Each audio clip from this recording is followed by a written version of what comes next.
So tomorrow we tape the set that's like the sort of New York set. So I'm doing obviously jokes I've been doing on the road and stuff, but a little bit more stuff that's like Brooklyn centric and everything.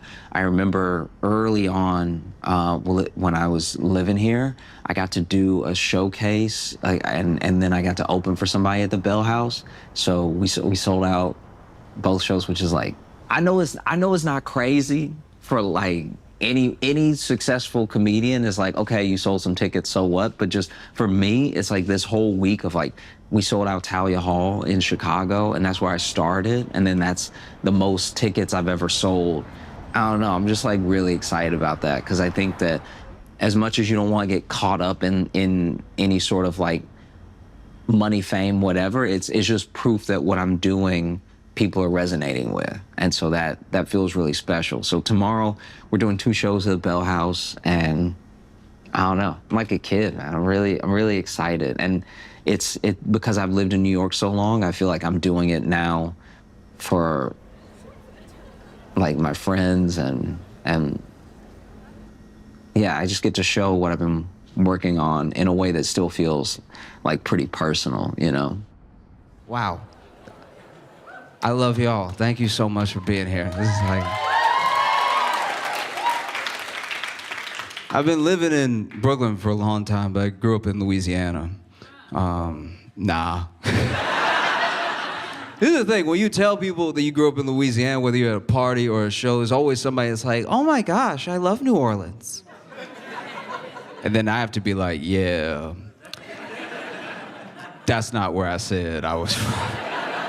Now, don't get me wrong, New Orleans is the best part. It's just the whole state around that city, you know what I mean? New Orleans to Louisiana is if you had the most beautiful blue eye, but your whole face is fucked up. Like, it's... I didn't say I was from a good part. And I was broke while I lived there, too. And when you're poor in a place that's already terrible, you're just more aware that you're there. You know, I was very present in my situation. I knew if I moved, it was gonna be on foot, you know? And it's weird because sometimes you'll just be talking about your life. You'll tell someone that you grew up poor, and it starts a weird pissing contest you didn't mean to get into with anybody. You'll be talking about your life. I grew up poor, and they'll be like, oh, you think that's poor? Like, I'm not saying you weren't poor, I'm saying I was also being poor, all right? And they'll be like, I had a favorite flavor of dirt. And it's like, okay, all right, that's sad, that's sad. I'm not saying you weren't being poor over there. I'm just saying I was also poor over there. There's plenty of poverty to go around. I don't know if you've heard. Things are pretty bad for a lot of people. Just to give you an indication of how broke my neighborhood was, when I was little, my neighborhood was so poor that the church closed. If you understand the gravity of that situation, just imagine God being like, I ain't got it, all right? I don't know what to tell you. This is a bad neighborhood. I'm leaving, all right? I'm not dying again.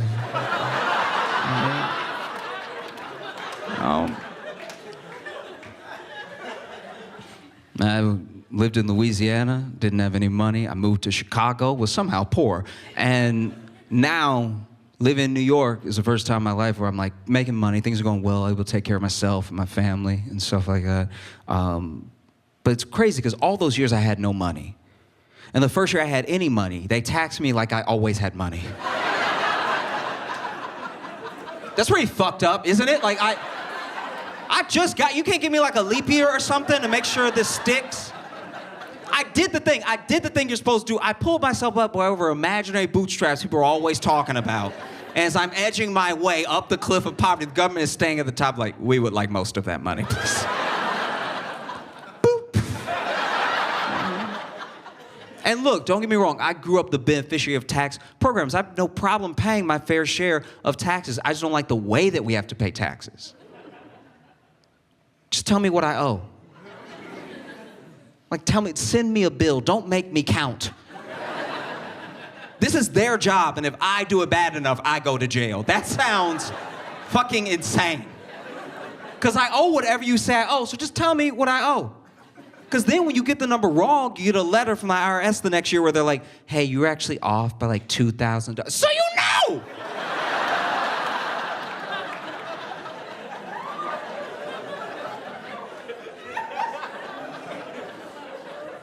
you know how off I was unless you knew the number the whole time? This is a setup. We just don't do anything else like that when it comes to money, you know? Like you never go out to eat on a date and you sit down and you look at the menu, but there's no prices. But you order, you eat, you enjoy yourself. But then at the end of the meal, the server doesn't just walk up to you like, so,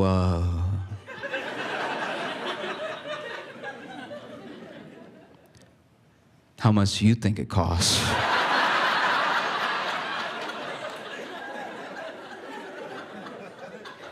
Don't worry, I'll wait. Oh, and by the way, if you guessed wrong, there is an officer waiting outside. Like it's insanity. It's just crazy in a country like this, right? In a country with this much of a wealth gap, this much of a general income gap, where your financial well-being is left completely up to you with very little financial education to go out into the world with. It's crazy in a country like that, we still have game shows.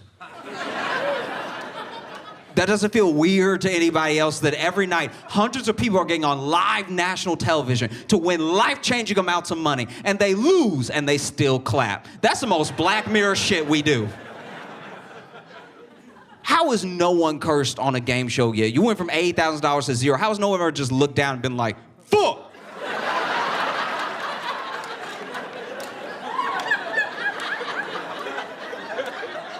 That's how we feel for them. Why aren't they freaking out? Every game show, they ask the contestants what they would do with the money, and the answers are almost always practical. You know, what would you do if you won tonight? And people are like, oh, I got some student loans I'd pay off. Love to pay off the rest of my auntie's house. You know? And then they lose. They go from $80,000 to zero, but by the time the camera pans them, they're like, maybe next time. It's like, did they give you drugs before the show started? Why are you so calm right now? Host of a game show is always a millionaire. That doesn't seem to bother anybody. It's never someone with a median income that could be just excited for you if you won because they understand the stakes. It's always like Ellen DeGeneres. And she's leaned over next to you like she's your friend, you know? She's like, oh, wow. What are you gonna do? I mean, $50,000 is a lot of money, you know? I mean, not to me. No, I could buy and sell your children, all right? No, but for you, this is a lot of money, you know? And the audience is on your side. Don't you other poors want him to win? Like, we live in an almost cashless society. You use your card for everything. You might use Apple Pay for the rest. And yet, when people are desperate enough, they'll still rob a convenience store or a bank, just get their hands some quick cash to feel like they have a chance. How has no one robbed a game show yet? If I was on Wheel of Fortune and I was in dire straits and I went from $100,000 to zero, I think I'd just be like,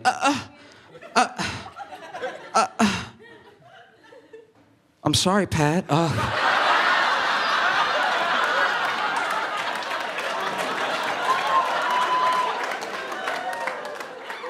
I think we're gonna have to keep playing. No, fuck that. That was a bad spin. Let me spin again. That's bullshit. Let me spin again. Let me spin up. Vanna.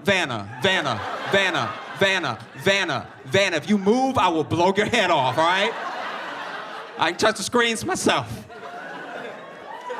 You think Howie Mandel is strapped? He's not. Go to Deal or No Deal with a fucking gun and be like, open all of them. How about that?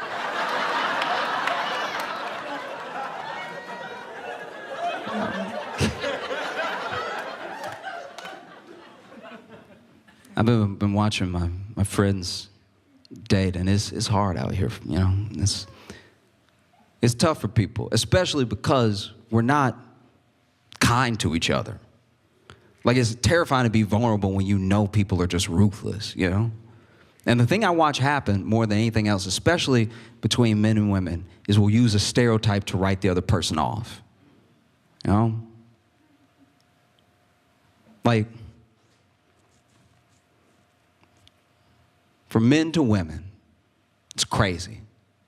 It's like, I don't listen to her. She crazy. Crazy as hell. Crazy ass. And then for women to men, it's creepy. I won't listen to him. He a creep. Creepy ass. Creepy as hell. You know? I'm not saying those two things don't exist. I'm just saying the threshold to be those two things is incredibly low. Like, in order for a woman to be crazy, all she has to do is have a feeling, all right? Any feeling. It could be positive. She could be laughing. You're like, nah, it's crazy as hell. I don't like that. I want that type of laughter in my life. No, thank you. And all a dude has to do to be creepy is age. That's it. Bro, just be you and 60. Just keep living your life, but be 60. Someone will be like, ah. Like, I can't tell you how many times I've been out with a girlfriend. She's like, look at that creep sitting by himself at the bar. I'm like, yeah, it sounds like he's not bothering anyone. Like, let that dude be 60 somewhere. Because what I don't like about it is that it's almost always covering up a thing. It's a thing you don't want to say. So you say the thing that's a stereotype to get people on your side. You know? Like, is she crazy? Is she really crazy? Or did you just get caught? So it is like half the time you were doing something you weren't supposed to be doing, and she caught you, and now in the face of facts and evidence and good points, all you have left is try to make her question reality, you know? That's why dudes be up here like, she believe everything she see with her eyes. She crazy as fuck. Like, I can't deal with this type. I didn't sign up for this. Like, just because she saw me do it, she gonna be like, you did it. This bitch crazy as hell. I can't. Is he creepy? Is he truly creepy? Or is he just ugly? Like, when are we gonna start being honest? I get it, he has a crush on you, and it's sweet, but when he looks at you, his eyes don't go in the same direction, and it's upsetting. But we can't just add a whole personality trait. Did we learn nothing from The Hunchback of Notre Dame? An entire Disney movie dedicated to this exact situation. Quasimodo wasn't creepy, heart of gold, but he was fucked up looking. We can all admit it, and he laid his feelings out for Esmeralda. Esmeralda did her damnedest. She really did. Quasimodo told her how he felt, and Esmeralda was like, ooh. Quasi, look, he a knight, okay? This might be my only chance to get out the hood, all right? You understand. Which is honestly Esmeralda's loss, you know? It really is, because you know Quasimodo was packing, all right? He had to be. Nobody walks like that doesn't have a hog, all right? That whole movie that it was up here doing this shit, like, nah, he was slinging pipe, okay? And he was strong enough to ring the bell by himself. He would have split Esmeralda in two. She wasn't ready. She wasn't ready. You know what I mean? The name of the tour has like so many different meanings. Like, there's the 15 aspect of like trying to release 15 minutes every week. There was the, you know, the sort of freshman is like a renewal thing. Like, this is my first year doing stuff the way that I've been doing it. But I still feel like so new. I still feel like a baby sometimes, because then you get around people who are just masterful. Like you see the way that they work and the way that they write, or just their stage presence. So much to learn from everybody, and I feel like I'm still just soaking it all up. Like I don't know. Like I still feel like I'm like everybody's little brother sometimes, because I'm so curious about how everyone thinks and about how they put together what they put together. Watching people be so much more centered than you even know how to be, that's fascinating. And then watching someone take over with their stage presence in a way that's like magic, you know? It's like, I feel like it is like magic sometimes when you look at magicians, and magicians, a lot of them probably know what each other's tricks look like, but every once in a while somebody will create something, and they'll pull something out of nowhere that even makes the magicians go like, damn, that's wild.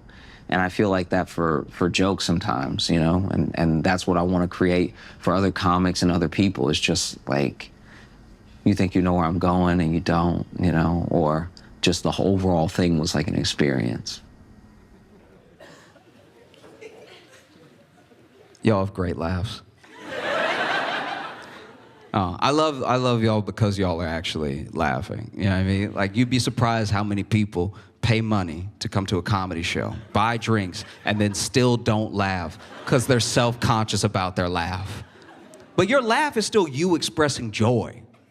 We can't be so hard on ourselves that we're like, no, my joy is stupid. I sound like a fucking idiot when I'm happy. I was gonna sit here and stare so I look normal.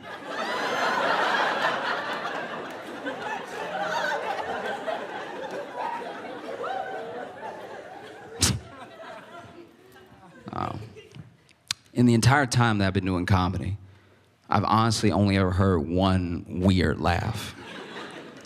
I was doing this show in Amsterdam, and there was a guy, center, dead center. I don't even remember what I said that got him so good. But this dude went to laugh, and I'm not even kidding. This is a perfect impression of his laugh. He went,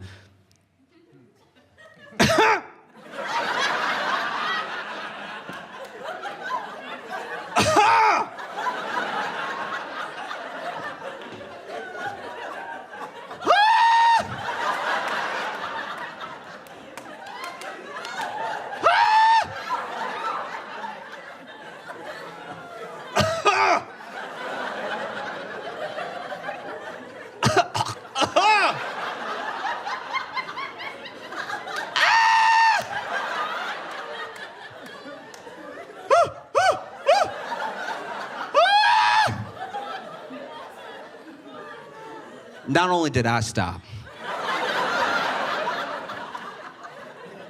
the entire audience stopped. And someone sitting behind him actually jumped up and wrapped their arms around, started giving him the Heimlich. Because we were all sure, we're like, that's a dying person. There's no joy in there.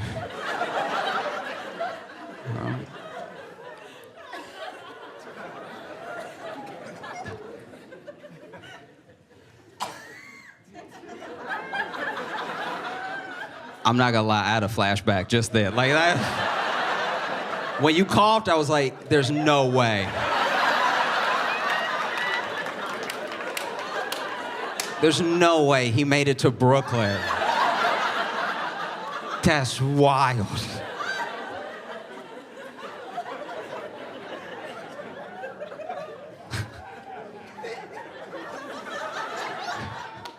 Logan and I actually met in Chicago, and we did a few shows together before we started really hanging out and everything. And so it's just, yeah, it's important to me to have him there for stuff, because it's someone who I think when you are on the same wavelength as a friend for long enough, you can start to look at each other like that moment, you know, like that moment where something weird happens and then you don't have a person to look at to be like, this is insane, right? It's like Logan is that person for me when it comes to comedy. We have a good way of seeing each other, and I feel like we bring out the funniest parts of each other, you know? So that's been great, and we've been doing that for like 3 years now. And so he's also gonna be doing the Bell House tomorrow. Yeah, we're gonna have a good time.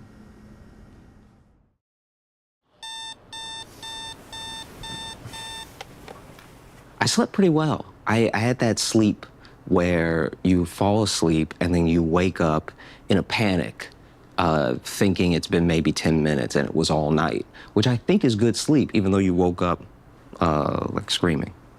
Drinking some white tea, it's apparently even better for you than green tea. And I haven't had it in a while, but I need lots of energy tonight because we have 2 shows at the Bell House. We sold them both out. So I just want to make sure it's a good show for everyone. And I'd be lying if I said I wasn't a little, there's a hair in here. Feel free to cut this. I don't want people knowing I drink hairy tea. I mean, it's not a foreign hair. It's not like a hair that's like not from this house, you know? It's recognizable. Now it's And this thing is like $16 or something. So I can't waste this cup. It's dry leaves.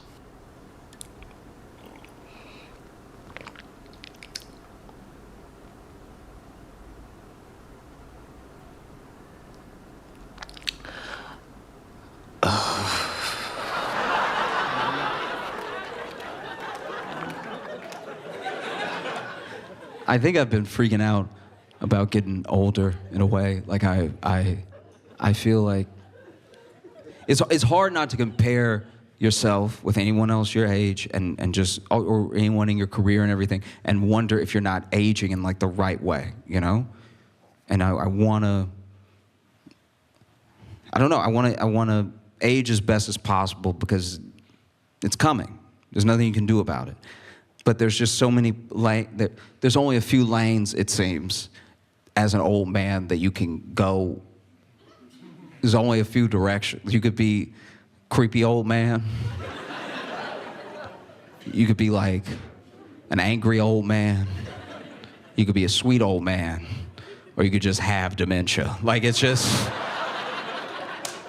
these aren't a lot of great options. You know, and I'm scared because I don't know how much you choose. Like, life keeps happening and you keep reacting to it, and every reaction feels rational, but who's to say? You know, I'm scared I'm gonna become like an angry old man because I already hate kids. But not kids at large, not kids as an idea. I got beef with specific children. There's a few of them already that like, ooh, one day, you know what I mean? Like, just, I'll tell you about one of them. I was walking down the street and I was minding my own business, how most of my stories start, right? And then there was this Girl Scout. No, you need to be on my side, all right? I'm gonna tell you what she did, just listen, okay? I was walking down the street and there was this Girl Scout and she over here working her little corner or whatever, like. And she laying it on thick too, like cookies, you know, like all that stuff. And so I'm walking and then I'm trying to just avoid eye contact because she already not at my height level, so I'm just staring straight ahead. And she like, cookies, all that stuff, right? And then she like leaned in just to make eye contact and was like, cookies. And I was like, oh, no, I'm okay. Thank you so much, though. You have a wonderful day. I said all that. I didn't need to say all that. I didn't need to say all that at all. I could have just kept walking. I could have acted like something was playing in my AirPod, like something, right? But I said that because I'm like, look, she out here, young woman trying to be an entrepreneur. I'm going to give her an encouraging word, okay? I'm not going to give her any money, but she's going to, you know, get good vibes off me. So I'm walking. I'm like, oh, no, thank you, but you have a great day. And I'm not even past her yet. She's still right here. As I get closer, she goes, it's okay if you're broke.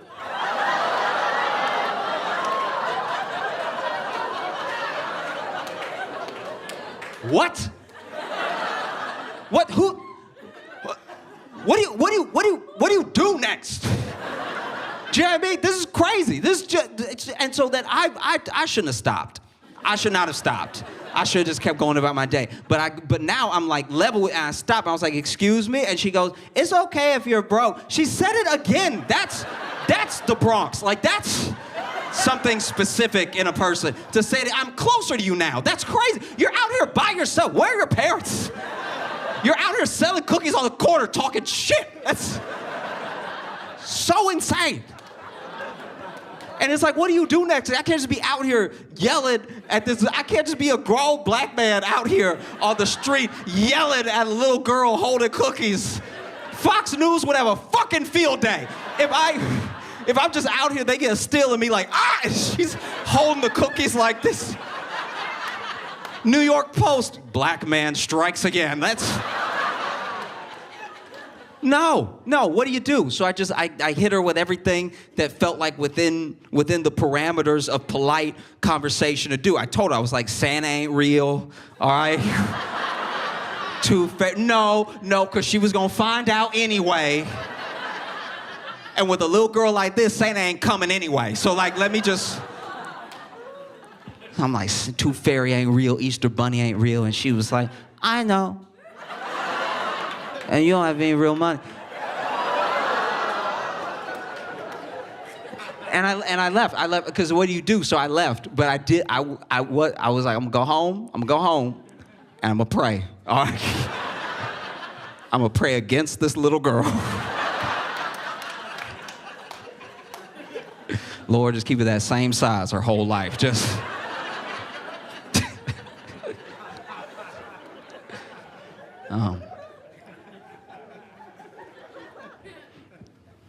It was a while back where I still hadn't got like my money right. And I remember the AirPods came out, Apple AirPods, and I don't know why, but I wanted them. And I don't even know why I think I wanted them because I knew I couldn't afford them. It was just something to have, right? Something to use as a marker to be like, I got it like that now, right? And so I'd saved up a little bit, but I still didn't have enough. Now I was getting close, and I decided, no, I'm not gonna spend this on something material. I'm gonna take this money, and I'm gonna spend it on something that could be like a memory, something that I won't lose, you know, something that can't just break, right? And so I took a trip to Mexico. And when I was in Mexico, I saw some knockoff AirPods. And they were cheap, and they weren't just cheap by conversion rate, they were cheap in pesos. They were so cheap, I thought they were a toy, right? But I was like, let's roll the dice and see if these really work, right? If they compare to my phone and everything. And so I bought them, I brought them home, and I opened the box. Now the box was bigger than the AirPod box usually is. And then I opened it up, and then the AirPods were like 3 times bigger than AirPods are supposed to be. So first of all, when I put them in, they genuinely hurt. Like these, like, I don't have the biggest ears, but these were hurt. I had to wrench them in. I had to like use leverage to squeeze them into my head. And then, you know how they're supposed to come here? Like, it's like they were hanging low. Like, it's like, anybody that could see me could see these weren't real AirPods. They look like 2 wrenches hanging out of my head. And so I remember I turned them on, and I had to press the button because they were so big, they had buttons. All right, so I pressed the button, and it didn't even make a technology sound. It wasn't like, it was like, immediately.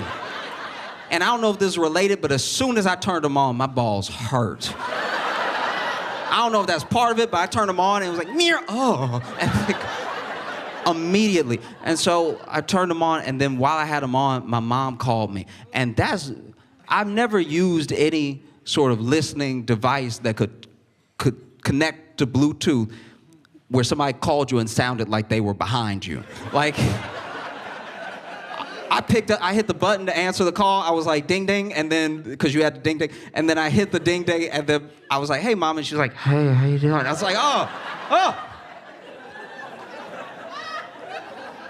And I tried it. I tried it for 3 weeks. 3 weeks, every day, I was like, it's not gonna hurt tomorrow. Kept putting them in my head, kept wrenching them in. It took 3 wrenches to get them in. It was like, doom, doom, doom, and they both be in, and like, zzz, oh, and like, every day for 3 weeks, right? And then finally, I had to hang it up. I was like, you know what?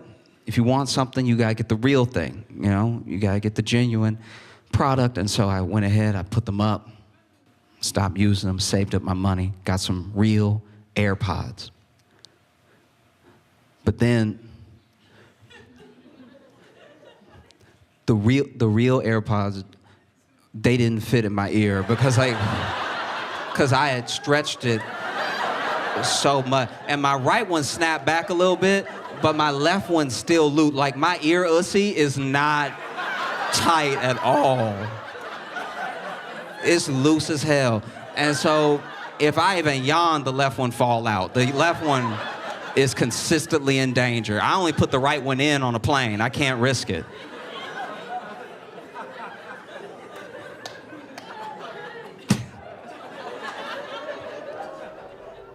So conveniently, I just happened to have the cue cards from when I did Tonight Show. Our next guest can be seen at the Helium Comedy Club. Oh yeah, I was doing the clubs that week. And Josh Johnson, see him at the Helium Comedy Club. In St. Louis, November 2nd and 3rd. Please welcome the very funny Josh Johnson!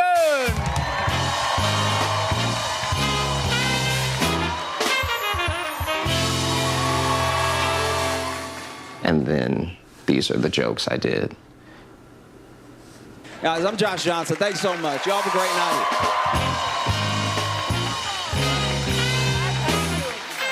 We'll be right back. Josh Johnson! So we are on our way to the Bell House right now. It's finally happening. We're about to get ready for the show. Yeah, still pretty, I don't know, still pretty, like, nervous in a sense, because I'm a little, this is very unprofessional of me, but I'm a little unsure of exactly what I want to do as far as, like, I've got the set, but then joke to joke, I'm like wondering if little middle pieces need to be there and stuff like that. So it's like still just tinkering with it in my head and stuff. And there's nothing that I think is gonna bomb. And I think that is most of what doing comedy is like. Everything that I'm gonna do tonight, I think works. So if it doesn't, that will be news to me. I have this one that I'm really excited to do because it's like, I've done it a couple times before, but it's about someone that I know and how she did ayahuasca for the first time. And yeah. I've been doing my best to read more, and there's a thing I've been thinking about all year, about how back in the earliest civilizations, if someone wanted to seek a higher self, they always sought some sort of deity. There was a god that them and their tribe worshipped, you know, that made them feel closer to something bigger. And as society progressed and you had slightly more modern civilization, still ancient to us, it splintered a little bit. There was a God, but then there was also spirituality. You could seek a higher self. And then there was also the tribe or the state. There became a thing of, as long as it's not about me, then maybe it can be bigger than me. And then you fast forward to modern times, to today, and it's completely splintered off. Some people, it's still God, some sort of spirituality. Other people, it's a cause. It's something that they feel they can use to make the world a better place, leave it better than they found it. You know, I have a friend who seeks her higher self through drugs, like mind expanding, mind altering drugs to get a better sense of who she is, whatever that bigger self is supposed to be. And she told me a little while back that she did ayahuasca. And she had always been terrified to do ayahuasca because she wasn't sure of the place that it would take her, and she was ready to see herself in that light, you know? And she told me, and I was like, oh, well, you know what? Good for you. There was something you were scared to do, and you did it. You made it happen, right? And we were talking about it, and she was like, yeah, it's just so serendipitous. You know, I was just at the grocery store, and I was like, what? And she was like, yeah, I was at the grocery store near my place. And I was like, you did in Brooklyn? Like, what? I thought you flew to Peru or something. It's like, yeah, I did at a grocery store near my place. You know, I met this guy and we got to talking and we were on the same vibe and he told me that he had some and I was like, wait. You know how black people have a reputation for talking during the movie? I was doing that the whole story. Like, she's telling me about a story in the past and I'm still like, bitch, get out the room. Get out the room. And it's like, yeah, so, when, you know, we were talking, we were on similar wavelength and everything. And so, you know, I went back to his place with him because he said that he had some. And he showed me how to do it. And honestly, as soon as I smoked it, and I was like, what? I don't know if y'all have ever done ayahuasca. I've never done ayahuasca. But every documentary I've watched about ayahuasca, it's a drink. There's never a pipe involved. And she was like, yeah, as soon as I smoked it, I could just feel like, I felt so much energy. I could feel like my ancestors rushing through me and everything. And I was like, oh, Bethany. Bethany, you smoked crack. Like, I hate to be the one to tell you. You seem excited about everything that happened. I hate to break to you, but you got me more discerning. This is insane. I could just feel like the ancestors coursing through me. It's like, are you related to Reagan? Like, what are you talking about? It's chaos. Comedy was the first way I learned how to like really communicate with people. And so watching other people communicate, even if I'm just watching my friend's show, like I'm gonna watch Logan go up tonight, I'm gonna watch Onika before I go up. I think that you get such a slice of a person and who they are when you watch them do comedy. You ready? Yep. Okay. Thank you, sir.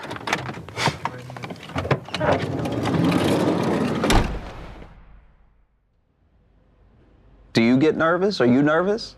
I'm not nervous yet. It might hit me like in a little bit. Like probably when the show is starting, I'll probably get a little nervous.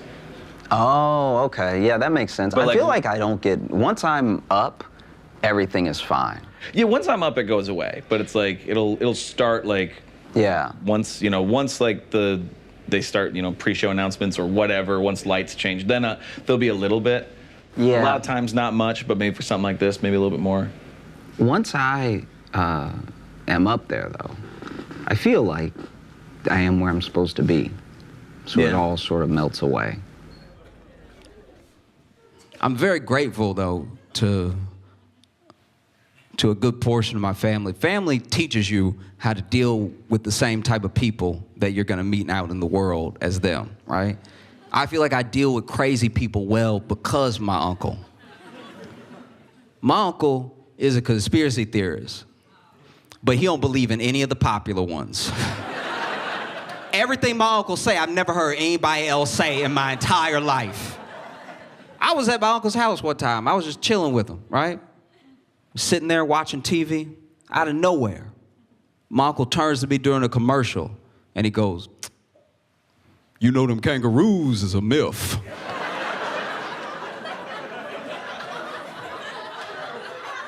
What do you say to that? What do you say next to something like that? What's the plan now? You know what I mean? And this is my thing with conspiracies, is that if there's money to follow, I can understand how somebody got there, right? I'm not saying it makes it true. I'm not saying it's any less crazy, but money is an incredible motivator. It's one of the most powerful ones that we have as people. So if there's money to follow, I could see how someone arrived at some sort of conclusion, as crazy as it may be. So I asked him, who is making money off of all of us believing in kangaroos? And without missing a beat, he was like, "I bet them zoos making a pretty penny." It's like, what's wrong with you? Like, you think there's just a guy? You think there's just a guy in a suit, just a former Olympian jumping as high as he can for 8 hours a day? He's like, "You making some good points." I'm like, I'm not in it. I'm asking you questions. I don't agree with your thing. Don't do that. I sat down with this man and watched an 1.5-hour documentary about kangaroos that I didn't need because I'm a believer.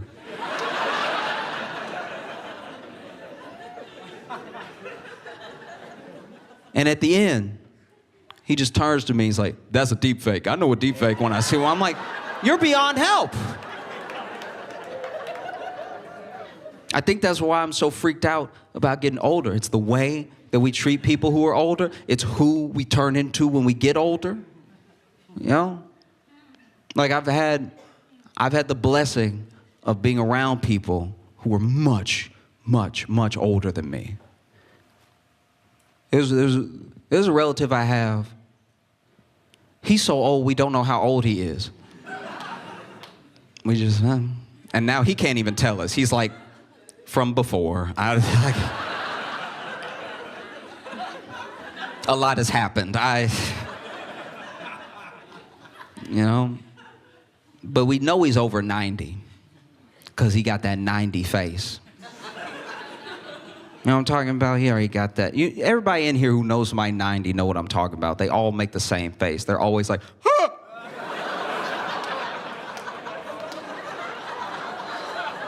Non-stop. No matter where you take them, every All the time. It's like they're surprised they're still alive. Like every night they go to sleep and they wake up, they think it's gonna be heaven and it's regular earth. And they're like, oh! What's wrong? And I used to wonder why they made that face, and I think I figured it out. All of us are still living in the world. We're still active participants in the world. Things happen in the world, we react to them in real time. We still affect change in the world. He's not like that. He's been retired for decades. He's been sitting on a couch watching Westerns. He's not in the world. So every once in a while, somebody tells him something that's happening in the world, and he's shocked. And that's what you're seeing is permanent shock face on people in their 90s. Because I'll say something I don't even think is that groundbreaking. You know? I'll just be chilling with him. And he'll be like, ah! They made women's basketball? I'm like, yeah, dude, a long time ago. When are you from?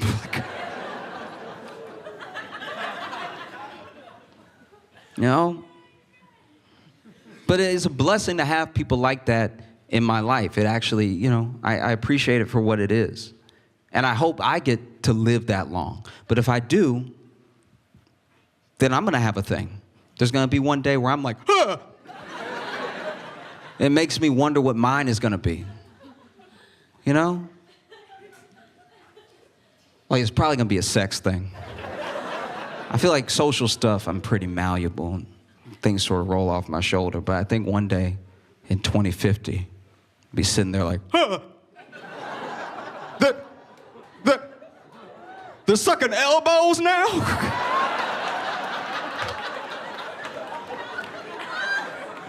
That's pretty docile. It'll probably be worse than that. You know.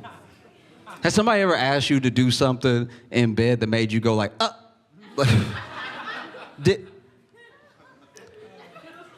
Did the last guy do it? Because like if the last guy did that, I'll do it. But if you just came up with this, I don't feel comfortable, all right?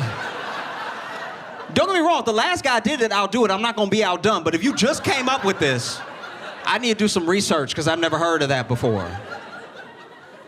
You know? I just don't want to do something for someone and then they go out in the world and they're like, Josh loves sucking elbow. It's like, no, don't do that. Tell him you asked me to, all right? Tell him you had to ask me twice, okay? Because first I said no, then I said, then I did it.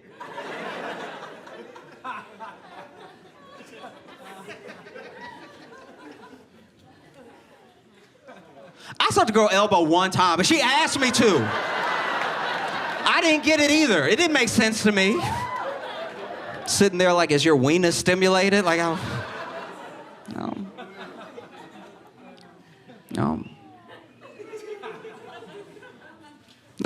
Like y'all look like y'all are together, you know? It's just extra skin. That's what's weird.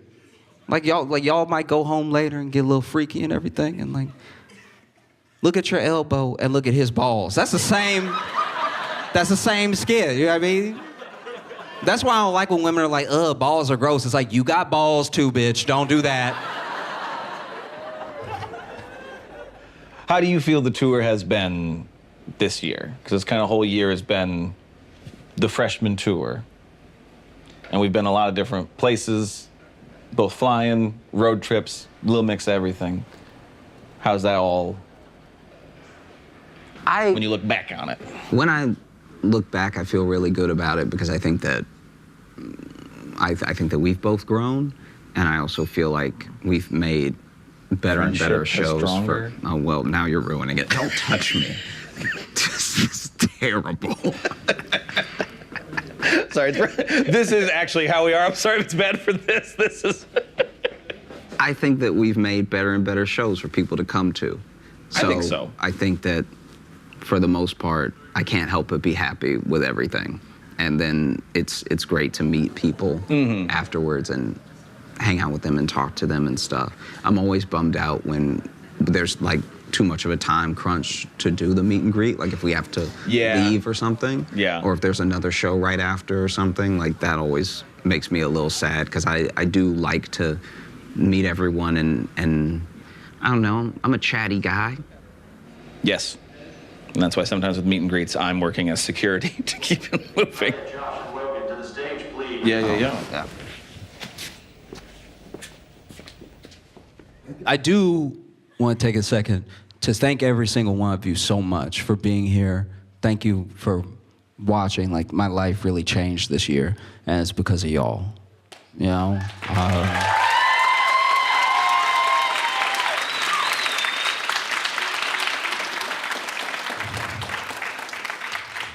Like, this has been, you know, my dream to do this since I was a little kid.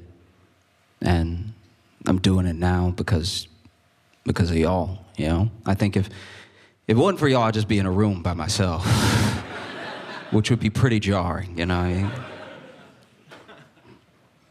Because to me, comedy is a lot like magic, you know? If a magician is doing tricks for nobody in the room, he's just a person lying to himself.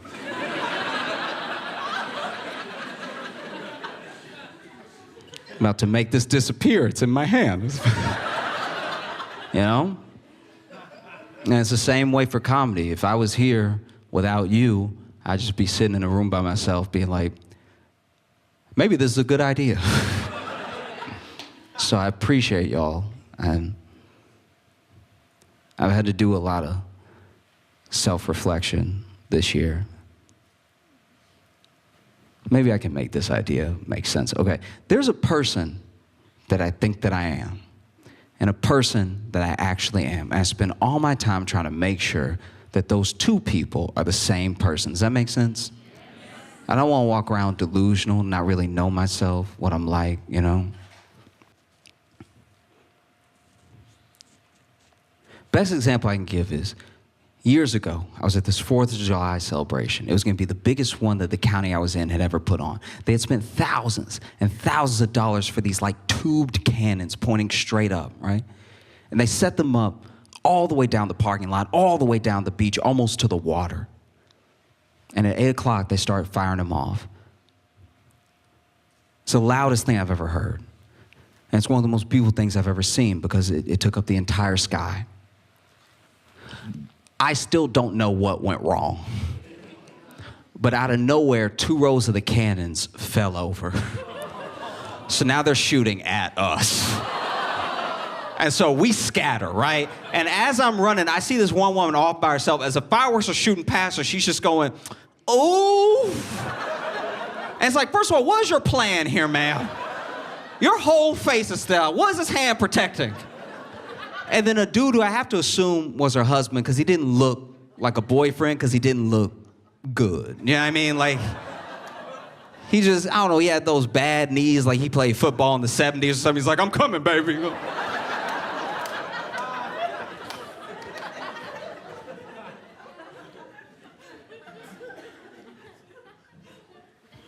And he made his way over to her. And she's right here, right? And when he runs over and he gets to her, he does this. Like a standing spread eagle to cover his wife from the oncoming fireworks, right? And then a whistler. I don't know if you know which one that is, but it does a tight circle, no color. One of those is coming right at him, all right? And then right when the whistler was to him, where you are to me, he went, oh, and then moved out of the way.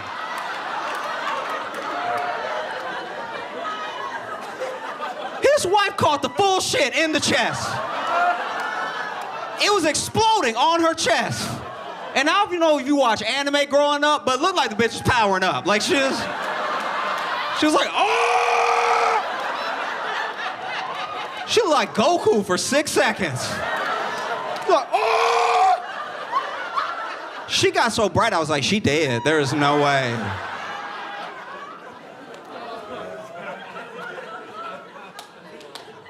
But that's what I mean. There's a dude he thought he was.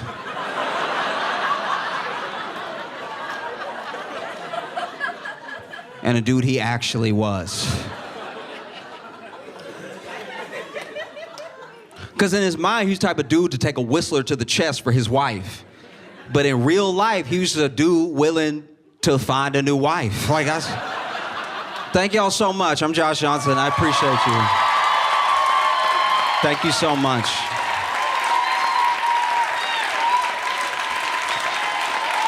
Thank you. Thank you, thank you, thank you. I mean it. I appreciate every single one of you. Thank you so much for coming out.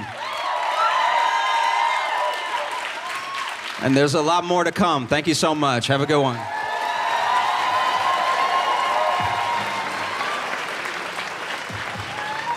Yeah, we did it. Yeah. No, I'm pretty nervous. I might still botch this entire thing. Like this may be wholly unusable. If anybody sees this, it means I thought maybe I slid into home, or maybe we just spent enough money that it would be insane to not put it up. Do you know what I mean? It's like it would be a waste to just not use any of this, even if I did kind of botch it. I mean, do I sound okay? I think I'm getting a sinus infection. Like, as I'm talking to you, I'm getting, like, drainy.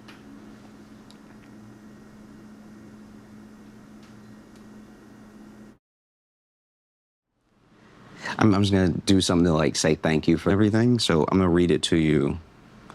You just tell me if it's, like, I don't know, if it sounds okay. All right, ready? When I started in Chicago, I couldn't really dream of doing what I'm doing now. This tour has been life-changing, and getting to come back to one of the places that feels most like home made even more special. Thank you is too few words to describe the gratitude I have for every one of you, but here it goes. Thank you for every ticket that you bought. Thank you for every video you watch. Thank you for saying what's up or love your stuff on the street. Thank you for putting the people you know onto me. Thank you for every comment. Thank you for every video shared. Thank you for following with me as I evolve. Thank you for enjoying the climb. Thank you for changing my life. Thank you for being my friends. Oh, and thanks for having patience with me. I realized this year, when Black Friday came and went, I realized that I finally have a thing. Like the things that my mom and her friends and anyone older than me had when I was growing up. I finally have a thing that I can look at a kid and say, you have it so easy. Back in my day, on Black Friday, you used to get your shit rocked. We would duke it out in the aisles, fighting like savages for a toaster that you couldn't afford the rest of the year. All you have to do is go click, click, click, and then the deals come to you. Black Friday used to be an event. It was the closest that we've come as a country to the purge. You know what I mean? Because when you think about it, like, okay, you are a Best Buy. You are a Best Buy somewhere in America. You know that you got 100 people camped outside from the night before to get these TVs. You know 300 more people are coming to get these TVs. You know you only have 12 TVs. Why is there an inventory issue now? Do you know what I mean? This is the recipe for a riot. This is the exact equation. 100 plus 300 minus 12 is bricks. How did you not plan better? And then you'll know, remember the footage. We'd see the footage from Black Friday all over the country. People just wailing. People punching old people in the face. We were watching our society crumble. And like, there was never like a police presence. The first year caught us all off guard, all right? I don't even remember what year it was. Maybe like 2006, whatever. First year that Black Friday came and it was like, everyone started fighting and everybody charging through to get in and stuff like that. It took everybody by surprise. I get it. The next year, you should have prepared. One day a year where we would just go absolutely batshit. You never saw anybody get arrested. They're on the news. Do you know what I mean? Like their faces on the news fighting, like fighting for the toy, right? And then like trying to hold on to a toy and they getting their licks in between gripping and readjusting their grip on the toy. I wonder if now that it's so easy, now that Black Friday is just this formality where you just, click, get the deals sent right to your house. I wonder if anyone who engaged in the violence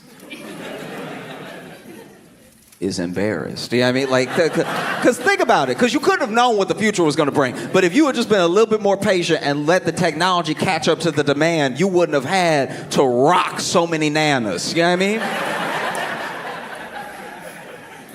And just telling that story makes me sound old because there are young people right now who will never understand what any of that was like, So now I'm sitting here, I'm talking to my grandkids, and I'm like, your nana got curb stomped for me to get a PS5 because she loved me, all right?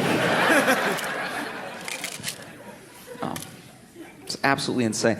Black Friday used to be such an event. There was one year when I still lived in Louisiana that day after Thanksgiving, me and some friends just went to the Walmart to watch. Because we got there a little bit before they opened, and there was already a line, a couple tents. I was like, this is going to be good, all right? And then more people started showing up. We had no intention of going in, right? Just more people showing up. And I had locked in on this one guy that was like doing stretches.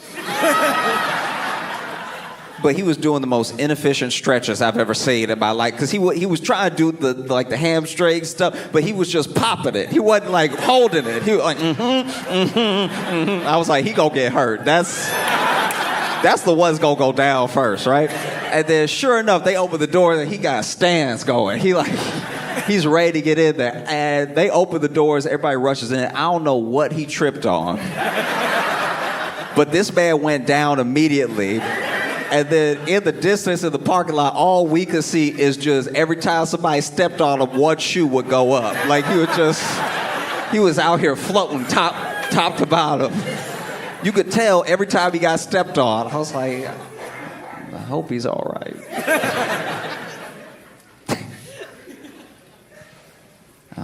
It's been a while since I've been here. It's been a little over a year since I've been in Arlington. And in that time, I've been through some things. There's no good way to tell an establishment that you're in, and this is all over the country. There's no good way to tell them that the bathroom is out of toilet paper. It don't matter if you speak to the manager or just someone on shift. There's no good way to say y'all are out of toilet paper that make you seem clean, all right?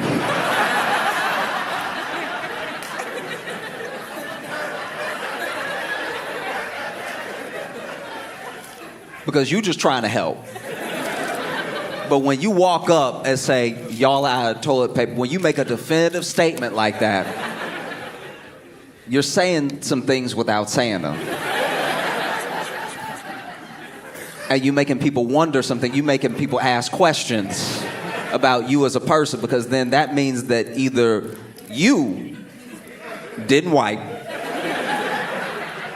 or you finished the toilet paper, which somehow still makes you seem nasty. Like, now we all know that toilet paper is not this like infinite resource that just goes on in perpetuity for the end of time. We know that eventually the roll will end, but if you the type person that ends the roll, what are you doing with your life?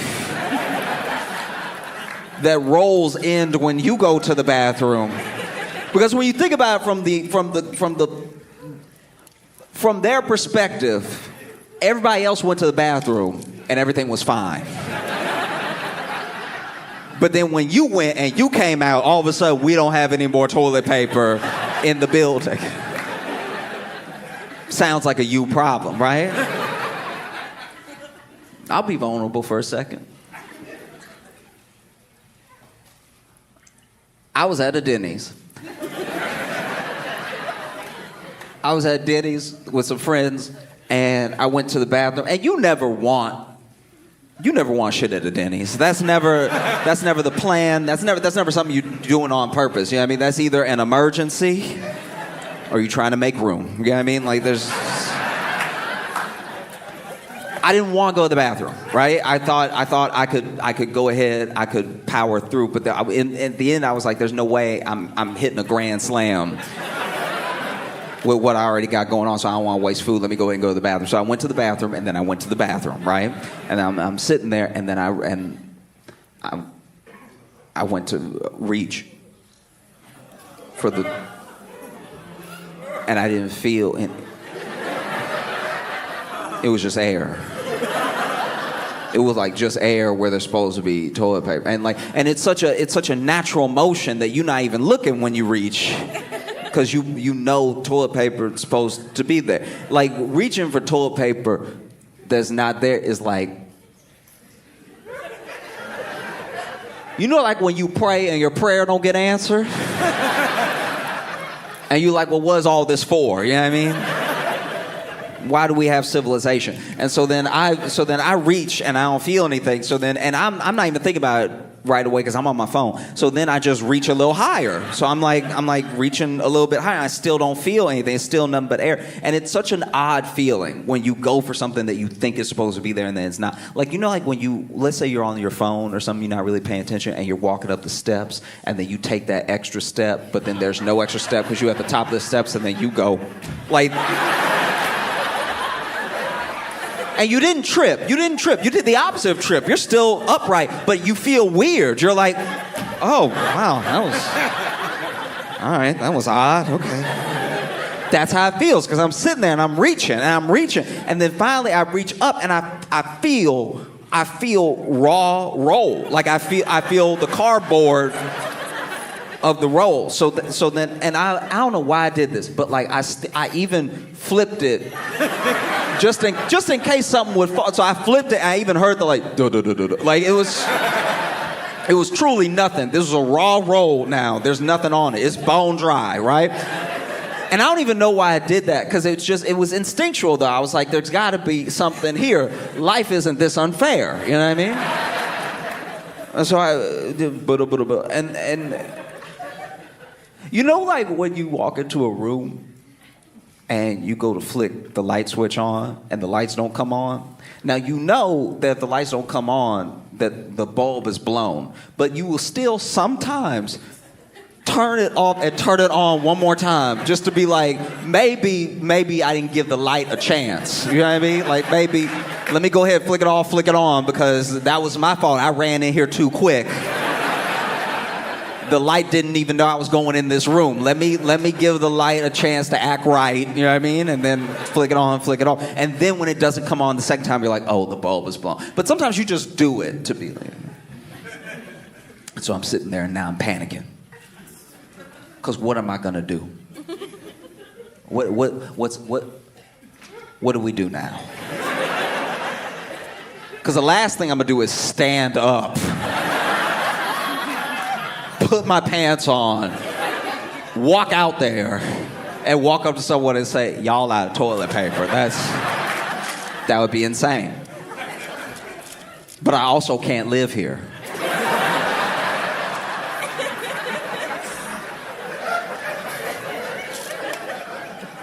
And so I'm sitting there panicking, truly panicking. I know I'm panicking because I'm sweating. And I know I'm sweating because it's all over me. And I know it's all over me because I don't have anything to wipe it with. sitting there, paying, what am I gonna do and everything, and then I see the door opens, right, and this Denny's had one of those like 2 bathroom, like stall, 2 urinal, 2 sink setups, right, and so somebody walks in, and when they walk in, I'm looking under the stall door a little bit, I see black shoes. And I'm like, okay, that's some hope. And then I look through the crack, and they're washing their hands, and I see a red shirt. And I'm like, oh, okay, that's a uniform. That's an employee. I'm saved. But now I gotta get his attention in the least upsetting way possible. Because you don't want to just be a disembodied voice in the bathroom going, y'all out of toilet paper.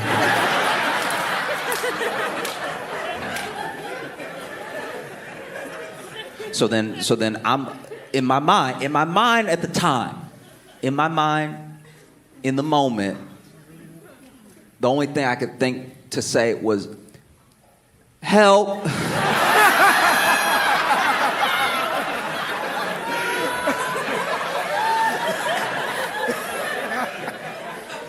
Which as soon as I said it, I was like, that's not.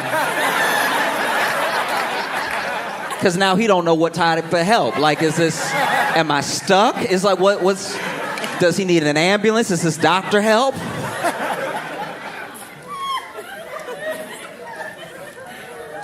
And so I said, help, and he said, what? And I said, y'all out of toilet paper. And he was like, oh, okay, all right, well, give me a second, I'll get you. Finishes washing his hands, walks out of the bathroom, and maybe forgot me. He never came back. That man never came back, right? So now I'm sitting in here, and I'm devastated, right? Because every second that goes by, I'm like, he gonna be back here any minute. Yeah. So I'm not even worried for the first whatever minute. And I know you're thinking to yourself, Josh, why is this story so long? Why didn't you just text one of your friends at the table to tell them to tell someone, hey, y'all had toilet paper? I forgot to mention earlier, my phone been dead, all right? My phone died when I was doing this. And so then I'm sitting there waiting. I don't even know how long. And then another person comes in, right? Once again, I see black shoes. Oh. Look through the crack, red uniform. Oh! Doesn't even seem like the person before. They're washing their hands, right? Doesn't even seem like the person before. And I didn't yell help this time. I had learned my lesson. So I was just like, excuse me, I know this is weird. I'm sorry. I'm very sorry. But y'all are out of toilet paper, and I've been in here quite a while. Because I didn't want to seem indignant. This is not this person's fault. But still, I've been in here for a long time now. Like, this person didn't come back for help or anything. This is very upsetting. Y'all got that A rating outside.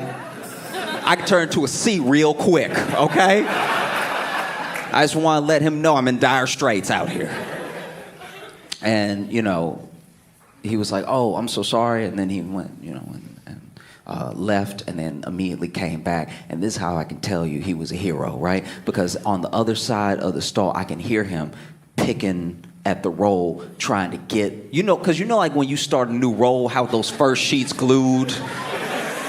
They like, it's insane. Why do you have to waste 9 sheets just to get the roll started? We've been to the moon, and we still have to rip up and throw away a bunch of sheets just to get the first sheet that's usable, right? But then he ripping it up for me. I was like, this man's a saint, you know what I mean? And then we didn't know how he was gonna get it to me because he can't just like lob it to me like that, because this is heavy. This is industrial sized toilet paper. He will knock me out if this lands on my head. And so my man, I don't know. It was weird between us just because we're dudes. Like if this was a woman in this situation, all she would have to do is be like, girl, they're out of toilet paper. Be like, girl, I got you. And then, you know what I mean? But as men, we don't have a relationship like that. Like if there's any chance you about to see dick, y'all better been to war together. I'm not just seeing random penis. Even if you are my friend, we not that close. Like, no. right? I'm not doing anything where I have a chance of seeing your. No, I don't want anything. So then my man, like the hero he was, he bowled it to me. Under the star, I could see the trail coming, and it was hope. And I was like, yes, yes, yes. And then I grabbed it, and I picked it. I was like, bro, thank you so much. I'm so thankful. He's like, no, you good, dog. I was like, no, you don't understand. I was in here forever, right? Like, I was out here trying, dog. Like, thank you so much for saving me. You saved me, right? And he's like, no, it's really okay. I was like, no, I just want you to understand how appreciative I am. And he was like, bro, are you still are you wiping? Like, are you still talking to me? And I was like, I'm sorry, man. I've just really been here a long time. And it's like, I don't even know how long because my phone died and everything. And I don't even think he heard that part because when I opened the door, he wasn't there.